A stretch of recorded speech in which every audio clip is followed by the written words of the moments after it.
anyways, fast forward to where the book starts with me recounting a fall and how I got this basically a very severe traumatic brain injury. And it was my own wake-up call to start implementing the best practices associated with cultivating resilience. On today's show, we have an incredible guest. Here to speak about her new book is Monica, a holistic health enthusiast, aspiring yogi, lover of nature, and personal development junkie. She's just published her first book, A New Way to Be, Becoming Resilient One Breath, Habit, and Moment at a Time. She's the co-founder of the Leadership Wellness Group, where she provides workshop and coaching for individuals and organizations. She's also an integrative nutrition health coach, a certified international health coach, a yoga educator, and a yoga therapist. Monica has several mindfulness meditation certificates, a diploma in adult education, and understands the fundamentals of how adults learn, the neuroscience of behavior changes, and how to regulate our nervous system in a world where stress is the norm. And of course, being a middle-aged woman herself, Monica is also very interested in the topic of perimenopause and menopause. And so, without further ado, let's chat with Monica. Hi, Monica. Hi, Monica. Nice to meet you. Really, really quick introductions. Amy's in the stripes. She's our producer. And then Mikkel she's in the blue with the fabulous short hair. And Monica is, for Mikkel, she's Yelena's old neighbor. No.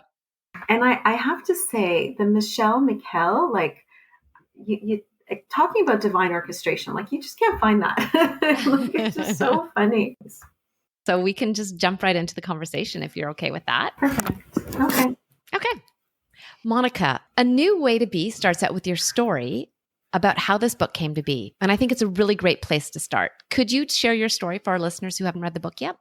So I will share, actually, and I don't even know if I shared that in the intro, the topic of resilience is one that definitely predates the book. I was working at the University of Toronto, and we were interviewing CEOs, C-suites, directors of boards about what are the leadership capabilities people need in the 21st century.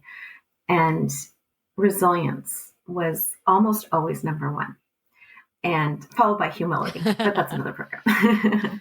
We were not really sure, how do we teach this? Like, is this something teachable or is this innate? Anyways, fast forward to where the book starts with me recounting a fall and how I got this basically a very severe traumatic brain injury. And it was my own wake-up call to start implementing the best practices associated with cultivating resilience.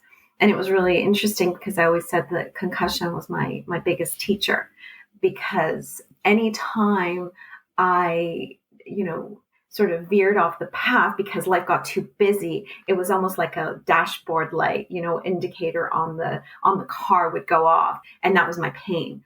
I couldn't function as well with as much grace and ease when I wasn't living by the practices that are in the book. Monica, the premise of this book is really about a lot of things. One of them being a rethink about resilience, right? That it's not about grit or willpower. It's about preparing in advance. And maybe you could talk to us a little bit about, I guess, why so many of us have the wrong take on resilience. Yeah, that's a great question. I mean, I didn't actually like the term resilience before because I very much felt it was this like toughness, this grittiness, this just having to get through. And actually, when you look at the research, it really isn't. And, you ask also, why do we have this perspective? Well, it's really what Webster Dictionary, not to throw Webster out there, but any dictionary, you look up resilience and it's about, a certain toughness and bouncing back. Now, it's not that, the dictionary is wrong. It's just, we do not have one adversity anymore and then bounce back from it, right? It's not like, when we always use that example of being chased by a bear, it's not like somebody's chased by a bear once in their life and then they have the trauma and then they have to bounce back to, before that happened. That's just not a reality in our world where we're bombarded with constant stressors, right? We're on 24/7 communication. There's so many demands. Things are chaotic, volatile, ambiguous. Like there's just chaos around us and so many stressors that it's not about being just tough and grinning and bearing it and then bouncing back to something. Or actually what we teach in the programs and what I talk about in the course is the research actually shows that resilient individuals, it's like they have shock absorbers, right? So the bumps in the road are there. We can't foresee the bumps and we can't wave a wand and have them go away. They're there. But the shock absorbers help us in such a way that the road feels a little less bumpy. And COVID was a brilliant example, right? Because we all knew, putting actually the virus aside, but just sort of the things around it, we knew that there were some people who were just able to handle it with a little bit more ease and grace. They weren't as stressed, right? So again, it's shock absorbers. And another analogy is it's like having a battery charged, right? So when the multiple adversities strike, you actually have the energy to be able to handle it. You're a bit more centered, you're a bit more calm, which means your prefrontal cortex is online to help you make rational decisions. We can turn to the American Psychological Association, and they teach us and they show in all their documents and research that resilient individuals have habits and behaviors. They take actions and have thoughts that make them resilient, right?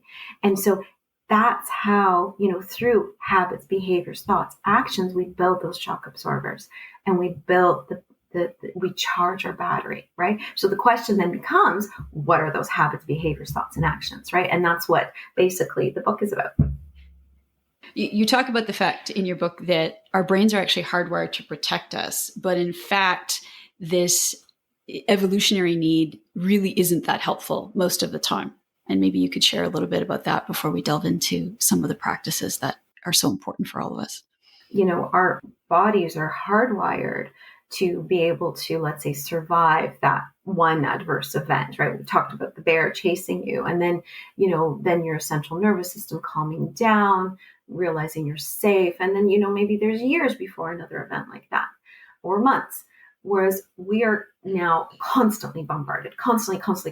Like you just have to put that on the news and you're like, whoa, right? And your whole nervous system can be shot, right? So our physiology, our nervous system hasn't changed the way that our technology has, right? So we haven't necessarily adapted to it. And our nervous system, which consists of our spine, our brainstem, and our brain, are designed to protect us, right? So when encountering a major stressor, what will happen is your prefrontal cortex will often disengage to allow, so the blood will basically drain in a way from your prefrontal cortex to your hands and your feet so you can run, right? Because your body perceives you're in danger. So everything you need, in a moment of crisis to solve the issue, the creativity, the rationality, all that suddenly is offline to help you run, to help you escape the dangerous situation. Whereas, so, what we need to do is we need to learn how to calm our nervous system, how to communicate with our body, to bring our prefrontal cortex online, to tell our bodies it's safe, even though it may seem it's not, right?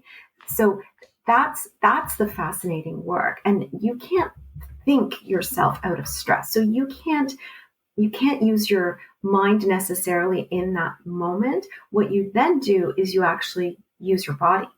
I think that's a great way to think about it. And particularly for someone like myself, I'm a recovering type A banker. And I think when you said, you can't think your way out of stress, and man, I tried my damnedest for years to do that. And all it does is exacerbate the situation that you're in and sends you down this spiral where To your point, you don't have all of your resources at your disposal to help with the situation. And yeah, it's really not healthy. Monica, in your book, you break down the importance of physical mastery for building resilience. And there are things that we can do every day that are vital to our health and survival. And yet so many of us completely ignore them. Can you tell us a little bit about some of the simple practices that we can implement to help build resilience?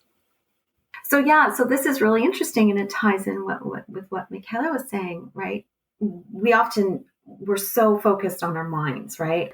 But a large component of resilience is that physical resilience. And, the best way to understand it is that when you have the flu and something happens, you really can't think your way through it when you've got a fever and feel horrible, right? So, the idea of when you're physically strong, when you have energy, when you can think clearly because you've slept well, everything is a little better. So we run programs on resilience. We often start with the physical. We're mind, body, soul, right? So we start with the physical. We have people starting sleep. It's the pillar. It's the pillar. It's the foundation. We all know. I mean, if you've been moms and you've had, a baby that didn't sleep, or whatever, insomnia during menopause, like whatever it is that you struggle, you just can't show up. You can't make good decisions. Everything's much harder. So we actually talk about, and we work with clients, or again, participants, on basic sleep hygiene habits. And we find, right away, everything's better and it's immediate, right? So whereas with things like nutrition and, other practices that build your physical resilience, it may take some time. With sleep, you feel it after the first night, right? So that's where we start. So yes, sleeping. All of this is so basic. I just want to say and we say this in the programs, it's common sense. It's so common sense, but it's not common practice. So what we're doing is we want to make it common practice. We want to wire this in our brains, create new neural pathways in our brains, so these things happen without having to think about it, without willpower, right?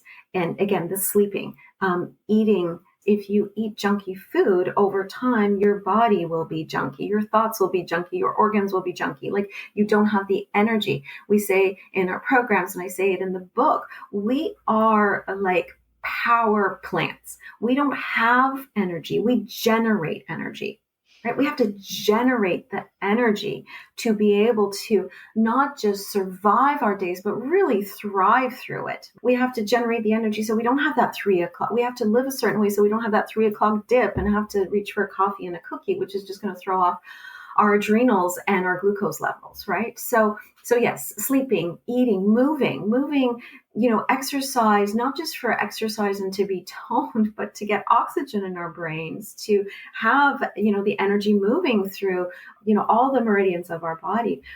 Breathing is a physical mastery practice, right? The moment it actually bridges the physical and the self-awareness, right? I mean, breathing is the most basic of practices, and yet it's a tool, often when we're, especially if people have a fight, flight, or freeze response, they'll just stop breathing. So learning how to tap into our diaphragm, stimulate our vagus nerve, to basically tap into our parasympathetic nervous system, really, really important.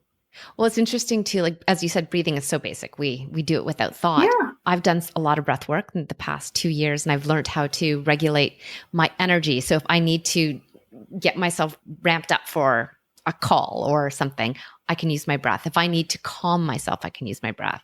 In pain, there's been moments where I'm like, I am in so much pain right now, but I can breathe. Like, I know it doesn't kill the pain, but I can breathe myself through it. It's amazing.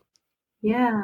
And I actually share this in the book. I really discovered breath before I did any of my yoga programs. I did hypnobirthing, hypnobirthing course when I was pregnant. And it was really interesting because I thought it'd be about hypnosis. I really was like, oh my God, it's going to be great. I'm going to hypnotize myself to believe I have no pain while I give birth.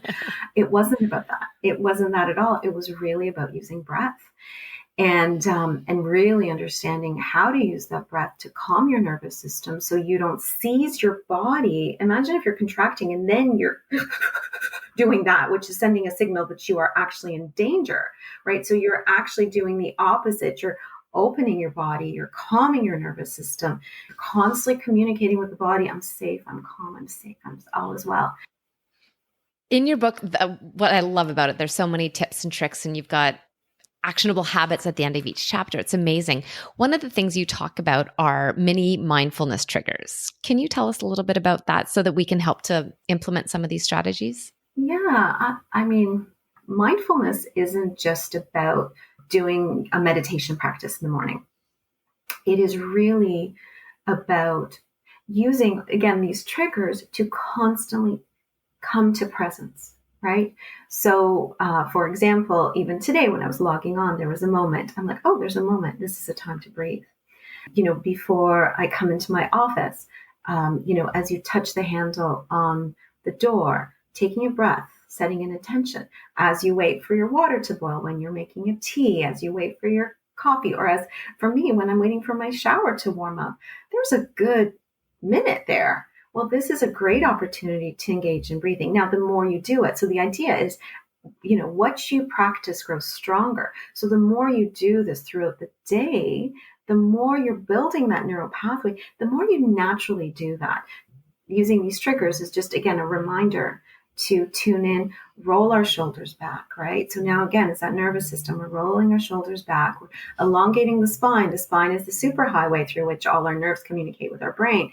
So, pulling back the shoulders, elongating the spine, taking a deep breath into our upper abdomen, we're communicating with our nervous system and saying it's safe. I love that. It's amazing. I have to say, I used to be, I was always pretty good with the elements of physical mastery, maybe not the breath. I don't think that I really appreciated just how important breathing is, and the fact that we really don't understand the importance of it and how to do it properly and the benefits of it. However, from a self-awareness perspective, being mindful, I was often very dismissive, but it does yield really big benefits. And what I'm thinking about now is our listeners who are thinking, great, so I need to learn how to sleep properly. I need to learn how to eat better. I've got to start exercising more. I've got to figure out how to change how I breathe. And then I've got to learn how to be mindful.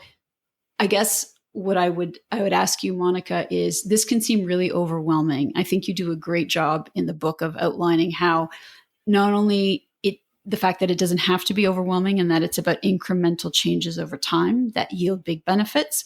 But maybe you could also talk to us about what you see in your practice and in your coaching, the productivity increases that are available to people who put in some time or who reframe how they work, right? That it's not just about sitting down at your desk and pushing through for 6 hours and then picking up the kids and making dinner and not taking time for yourself because you've got to get it all done. Because I think there's this misconception that if you slow down, you're going to become less effective and less productive, when the opposite is actually true. Well, you stressed me out, Mikkel, just saying all that. I was like, oh my God. I know. There's so many great questions in there. Actually, I don't even know where to start. So first of all, a really key point is we are talking about creating micro practices, right? So we start the book and we start our programs with actually an overwhelm audit, because you can't start building your resilience if you're completely overwhelmed and spinning out of control. So you really have to understand, what you're not going to do. You have to understand what your real priorities are. I mean, it comes back to Covey's first things first, like the big rocks. I don't know if you've ever seen his jar where you have to put in the big rocks. What are your priorities? And later the little stuff. So there's a lot to do on that. And the idea is that tiny micro practices, which don't overwhelm your nervous system, right? Repeated daily over time have the biggest results. And they're how we build neural pathways. So we're not just talking about, oh my God, I'm going to overhaul everything, because then you're not going to do any of it. So you choose, for example, what is one tiny thing I can do to improve my sleep? Usually with my clients, which happen to be middle-aged women, sandwich generation, but usually what they'll do is it's shutting off blue light at night. That doesn't take a lot of effort. It actually just takes a little bit of self-control to say, I'm now putting this away, and I'm going to avoid blue light. And what that means is my phone, my TV, the news, which also is a huge stressor, right? So it's a micro practice. And then you notice how you feel. I actually had a client, and this was amazing. And she was an executive director of a large organization, very stressful job. And she said to me that she hadn't slept in years. She's like, I haven't had a good night's sleep in years. And she said it was because of menopause. And I said, great. And completely wonderful, and agree, it could have these effects. But I said, let's play. And I said, today I'd like you to put away your phone.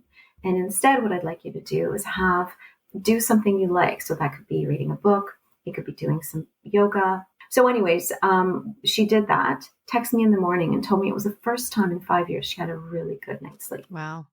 Now, it could be a coincidence. We actually then tried it again and again and again. And we tried to figure out, how she could make it part of her life, which we did. But the point is it's a tiny micro practice. And I don't remember what other questions you had. There were so many great ones in there. So hope I addressed it.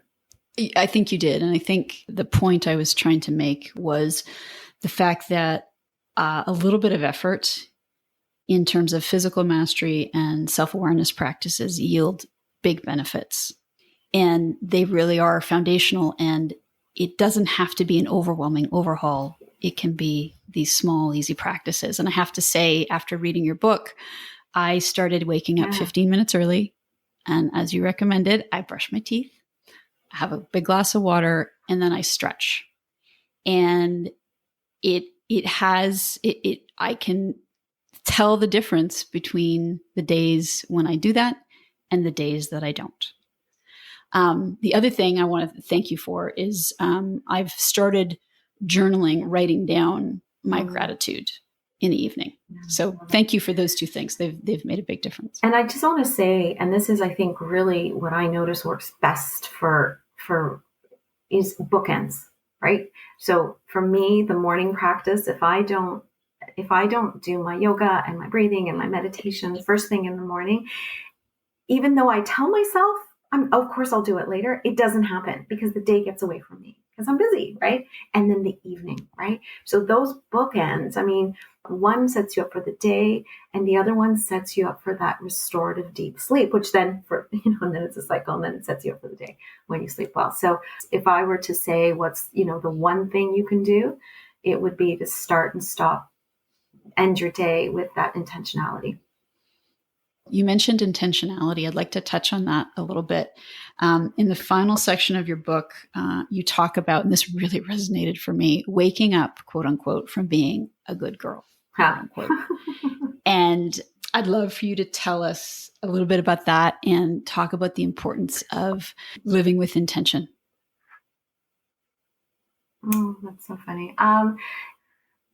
The way I grew up anyway, you just have to keep going and doing and getting good marks. And you just keep doing these things and you're like, oh, good. And you don't even know who you are or who you want to be and how you want to live because you've just, and it's not to blame our parents at all. Like they're doing the best. They're being their own good girls and good boys. Right? We've been taught that. But there comes a moment in time when we realize we're not living our own life. I think in middle age, we realize as women, wait a second, if we don't do this now, when are we going to do this, right? So it's waking up from living according to someone else's ideals. And as it relates to resilience, what you find in the research shows that people have a very strong sense of what is important to them, not even purpose, but what is important to them when adversity strikes, right? Like big adversity, not just the daily stressors. They're actually able to get through it much easier because they know who they are. They know what they're doing, why they're doing it, and how they're doing it. I think for me, part of learning to set boundaries was really starting to pay attention to my body. Like, what am I feeling when someone asks me to go somewhere or do something? Is it lighting me up? Do I feel expansive? Do I feel like this is energizing? Or am I do I feel that pit of dread, dark heaviness in my gut. And I think that's been really helpful for me to figure out, because in my mind, I feel like I need to say yes. But for me, if I started to pay attention to my body and what it was telling me, I was able to maybe draw some boundaries a bit better. I have a follow-up, and this is as much for myself as for maybe some other listeners who can relate to your good girl comment in the book. How do you say no? What is your practice, Monica? How do you say no? That's a good question. Let me think about that. I think it's honesty. I think and it gives people permission, right? The moment you do it, most of the time people will be like, oh my God, yeah, me too. Like, oh my, right? So I think when you come from this really honest place of why you can't do something, people resonate. I love that. Yeah. That actually reminds me, Monica. So one of the practices I picked up from your book covertly with my family is we started watching stand-up comedy. My husband and son have always liked it more than I. And I just thought, oh, well, you know what? Laughter is good and let's try this. But to hear my son belly laughing again, like he did when he was a little kid, is like, lights me up even that much more. So thank you for that little advice. But the reason I brought that up, it reminded me in one of the stand-ups we watched, he was saying and giving people permission to say no. The comedian was saying, my favorite people are the ones that I have plans with. And 5 minutes before I'm leaving the house, they call to cancel. He's like, you are my top favorite people. I don't want to ever leave the house. I hate it. So thank you for canceling. And I was like, we all feel that way. I think most of us anyway. Yeah, it's interesting because, I write about it in the sort of generating positivity section. When you look at the news, and it's just so negative, and we can't change it. And I shared in the book a story of a woman I dealt with who was really, really scared of, and this was already post-COVID, but so scared of COVID, she wouldn't leave the house. And she had the news on all day. And so it was really interesting because it was just on a whim. I said, why don't we swap the news with some stand-up comedy? And she was like, well, she was like, well, stand-up comedians are always, very rude. And I said, okay, well, what you need to do now is your homework for this week is to find a stand-up comedian that is not rude and that makes you really laugh. And then when I got on the call with her the following week, she was like so excited to tell me she had found this guy, and she was like beaming and she was like animated and she was laughing. Like her whole person had changed because of it's kind of like what you're putting in, you emanate. And so she had been watching all this comedy and laughing so hard, it changed her. And then I realized, like, this is huge. And even in my yoga therapist training program, one of our instructors from India, he talked about the importance of laughter before you go to bed. So I'm so happy it's worked for your family. Yeah, it was magical. I loved it. I know you don't have all the details yet, but I understand you've got a menopause yoga class coming up in 2024. We'd love to hear more about that. So yeah, it'll be a 4-week workshop on perimenopause and menopause, but it's a yoga base. So the idea is you first learn about it a little bit from an Ayurvedic and yogic perspective. And then we do a practice. And then we have a tiny bit of homework to take home, like a micro practice that you implement every day. So the idea is you're building those neural pathways again. And really, again, helping to calm your nervous system, and also doing things like twists and things like that, which help to cleanse the organs that are having to flush hormones and that sort of thing. So, but I will have those dates in the new year. Monica, where can our listeners find you and your book? Well, the book is on Amazon, so that's easy. A New Way to Be on Amazon. It's also Indigo. And then in terms of other programs we offer programs on resilience. I offer a yoga on stress and overwhelm, and workshops and coaching. So that's at leadershipwellness.ca. And then, similarly on social media. Monica, what's the one thing you would like our listeners to know about resilience? I guess it, comes back to where we started. It's that resilience isn't about being super tough. It's about self-care. It's about charging our batteries through enjoying life, through taking care of ourselves, through by putting ourselves to bed like we would our children when they were little, right? We didn't just chuck them into bed, but gently easing them to sleep, through cultivating practices that nourish us. I think that's the most important, and that's the thing I've had to learn the most as well. Monica, thank you so much for our chat today. It was amazing. Your book is incredible, and I urge all of our listeners to go out and buy it. There's a woman in one of my classes that's going through a concussion. She's on year 2 and she's still suffering. So I'm bringing her this. But anyway, it's incredible. And there's so many great insights and so many great tips and tricks. And thank you for bringing this into the world. It's amazing. Thank you so much. Thank you so much for having me. And honored to speak with you and your audience. Thanks so much for listening to the show. If you like what you hear, please take a moment to rate and subscribe to our podcast. When you do this, it helps to raise our podcast profile so more women can find us and get a little better understanding of what to expect in perimenopause. We also read all the reviews, the good, the bad, and the ugly, to help us continuously improve our show. We would love to hear from you. You can connect with us through the podcast, on social media, or through our website. Our information, as well as links and details from our conversation today, can be found in the show notes.